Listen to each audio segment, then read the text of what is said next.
In our previous video, we discussed about different types of attributes. There are mainly 5 different kinds of attributes that we want to separate it and then discuss individually. 3 of those including the composite attribute, multi-value attribute, and complex attribute.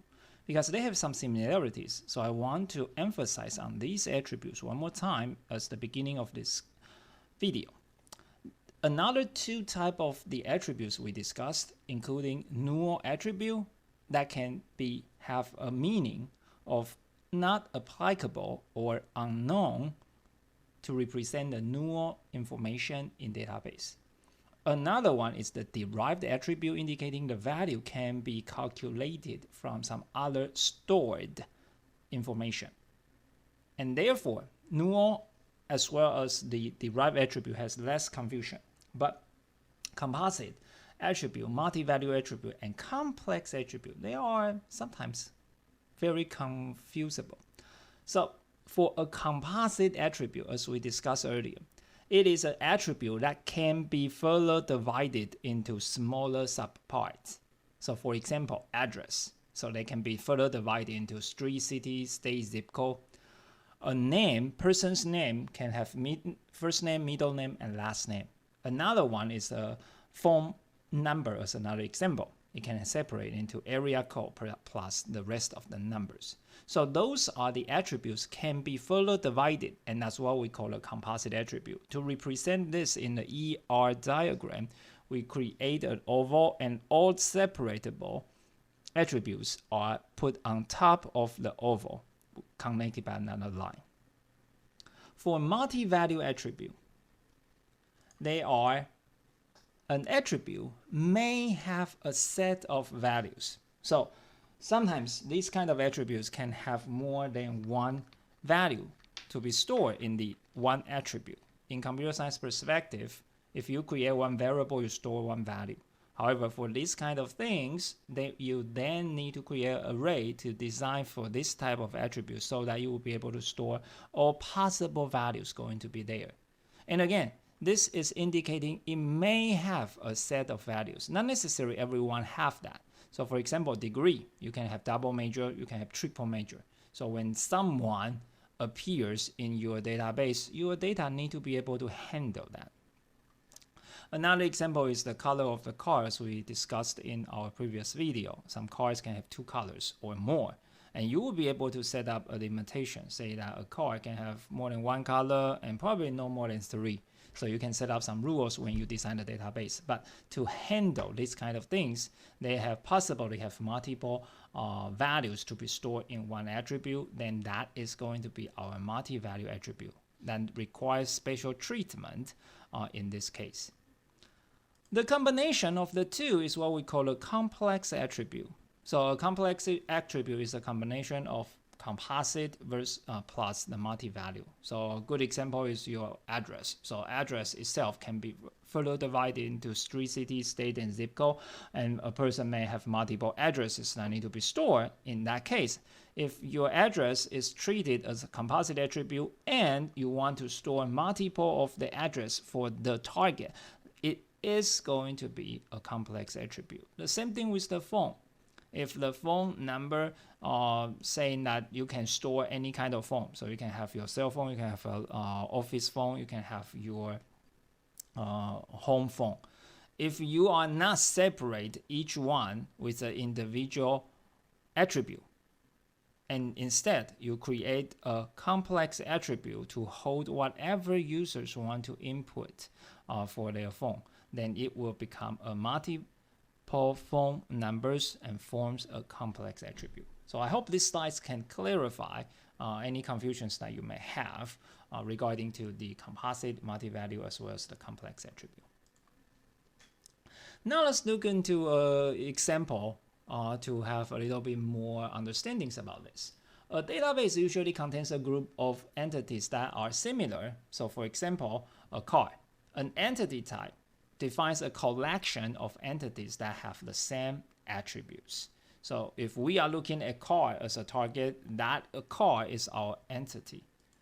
To represent a car entity, you use a rectangular box to indicating this is an entity that I'm looking at. Attribute names are enclosed in ovals and are attached to their entity type by straight lines.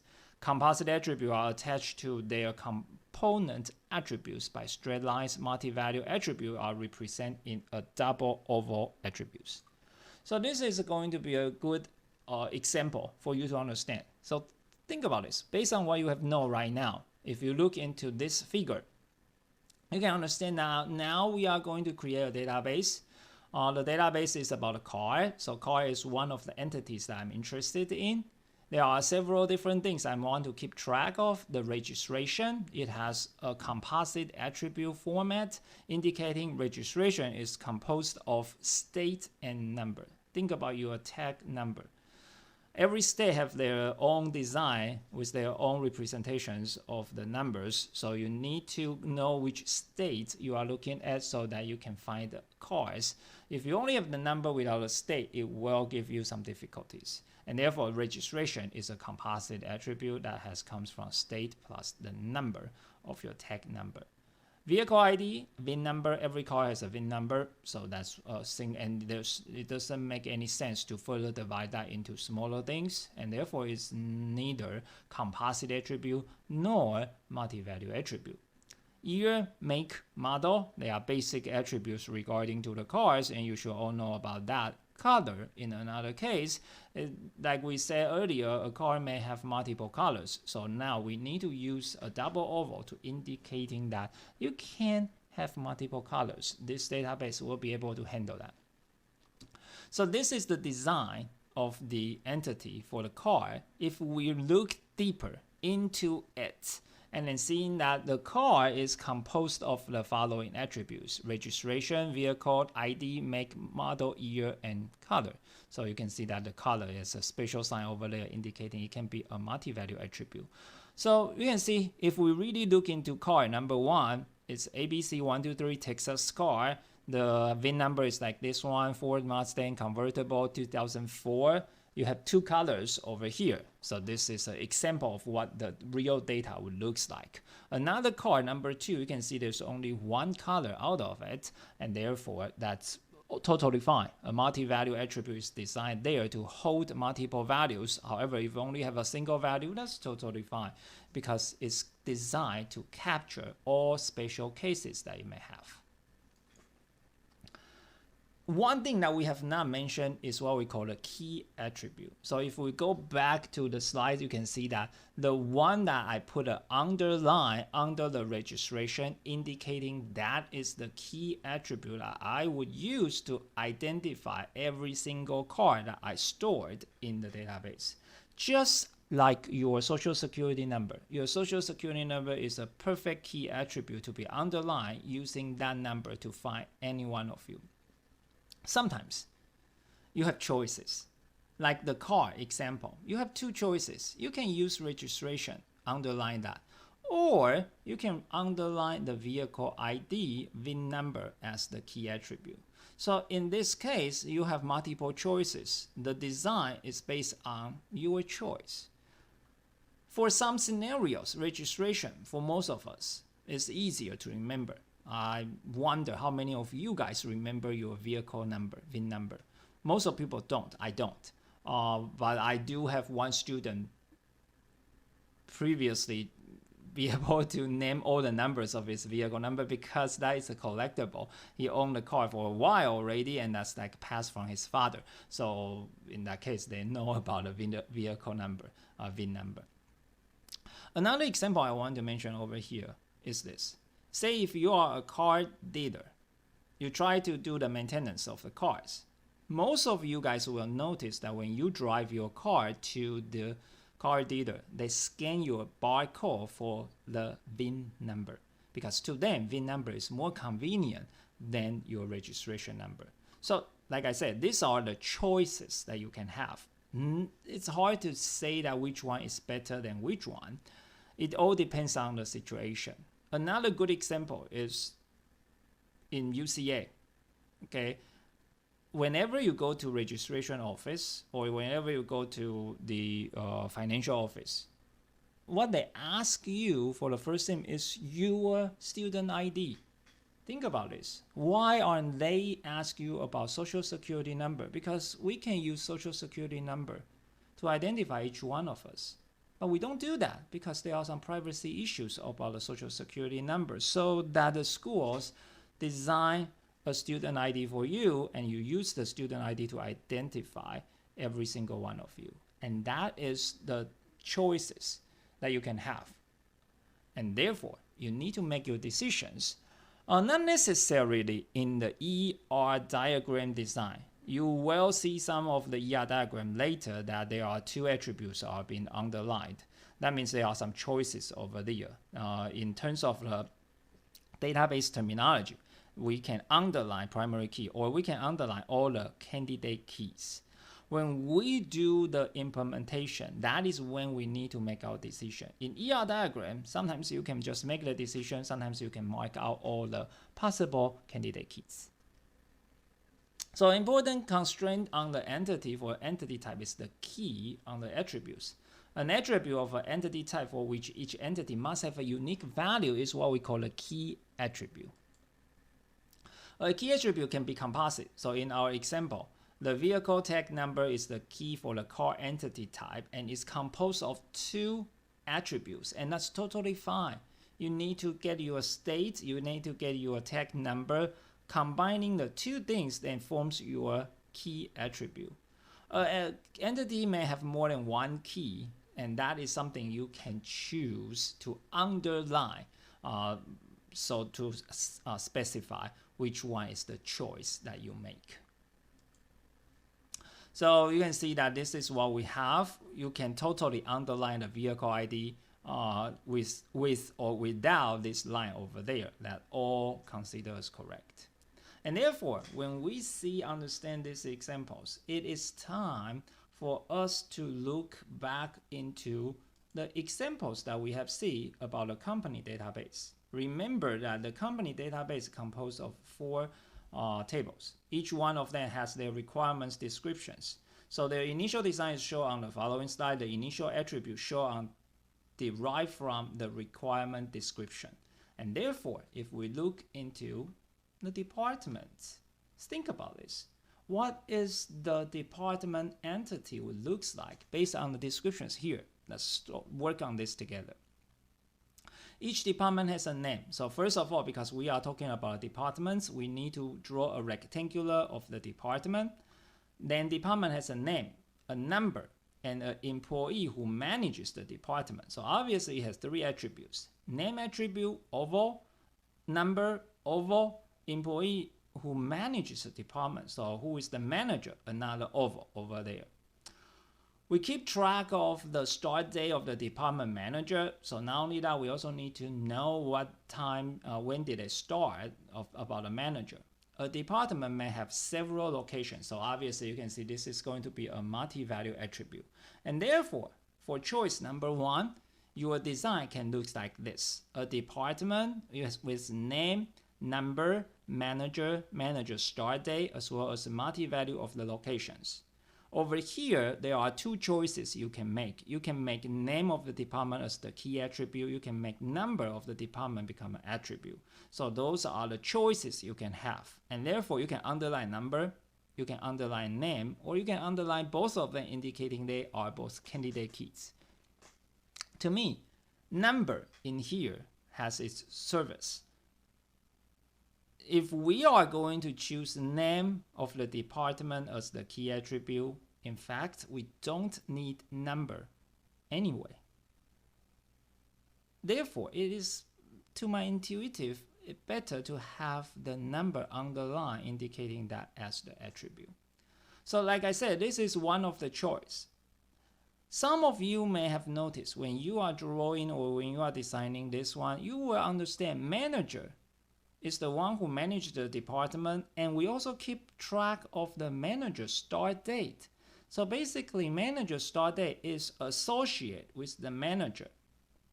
There's a common error number 1 is that instead of you put the manager start date attached to the department, you draw a line connects manager start date to the manager. Try to represent saying that manager start date is associated with manager. I understand the logic behind that, but it's incorrect, because if you draw an attribute to another attribute, that indicating that is a composite attribute. So it cannot be right if you simply draw a line from manager start date to manager. So how do we handle that? We can totally handle that through the other choice by creating a composite attribute that connects the two things together. And therefore, as we discussed earlier, manager plus manager start date equals to manager information. So we basically create additional attribute that try to hold those two things, make sure they are representing the same thing. So this is actually a better choice to represent the information over here. Let's take a look at the next one, projects. Projects is more straightforward. Each department controls a number of projects. By looking into this one, this represents a reverse attribute over here. Project, because we are looking at a project, each description is talking about one entity that we want to work with, and therefore, first of all, we need to draw a rectangular box on the project. To capture this information, we actually need to create attributes saying control department of the project. So we need to create a department or control department attribute to represent this sentence. After that, each project has a unique name, so you need to have another attribute called name, another number, and number again might be a better key attribute to describing the projects. And finally, it has a single location, and therefore it's pretty straightforward. Name, location, number, underline, control department to represent these requirements of the project. The next one is the more complicated one. This is the one that I want you guys to bring out your pen and paper, work on it, try to draw how would you represent an employee information. So work on this one. Try to read the description. We store employee's name, social security number, address, sex, salary, and birth date. So those are the basic, simple, or single attributes that we have. The more interesting thing are here. Try to spend some time, look over it, understanding what is it described, and design the entity for that. Pause the video right now, do this for me, and I will come back when you have a good designs over there. So pause the video right now. Assuming you have doing what I've asked you to do, and let's take a look what's happening over here. As I mentioned earlier, employee will have all the attributes from the name, social security, underline that, address, salary, sex, and birthday. Now let's handle the special things over here. Each employee works for one department. So obviously, by this first sentence, you will have an attribute of the department. Then you will work on several projects. At this moment, it's pretty easy so that you can create a multi-value attribute of the projects, indicating what projects they have been working on. Now, the more complicated part relies on the second sentence. We keep track of number of hours per week that the employee currently work on each project. So not only I need to know what projects they are working on, I also need to know how many hours for each project they have been working on. This is similar to the department example. Not only I need to know who is the manager, but also I need to know when did he start. In here, obviously, we will require to use a complicated, complex attribute method to work on it. Finally, we keep track of the direct supervisor. So this is pretty easy. We have another attribute of who is the supervisor. And therefore, take a look at this one. You will have your name, social security number, sex, salary, address, birthday, supervisor coming from this line, department coming from this sentence over here. And you will have a complex attribute because you need to know which project you work on and how many hours you have been working on. So if you work for one project, you will have one of that. If you're working for 3 projects, you will have 3 sets of works on operation information. And therefore, this is what it looks like for the employee entity. Finally, dependents. Dependents is pretty straightforward. Each employee may have number of dependents, and therefore, because we are looking at a dependents entity, We rectangular box the dependent, indicating who is the belonging employee. And then we also keep track of name, sex, birthday, and relationship to the employee. And therefore, what it will look like is going to be like this way. So now, by looking into the company example, we have all 4 entities. It is the time for us to study in the next video to see how do we connect all of them together to form a company database. One thing I want to emphasize is this. We are looking at a company database. A company database is composed of those 4 entities, and therefore, notice this. There is no entity called company because that's not an entity. A company is composed of these 4 entities over here. So these things connect together represents a company database.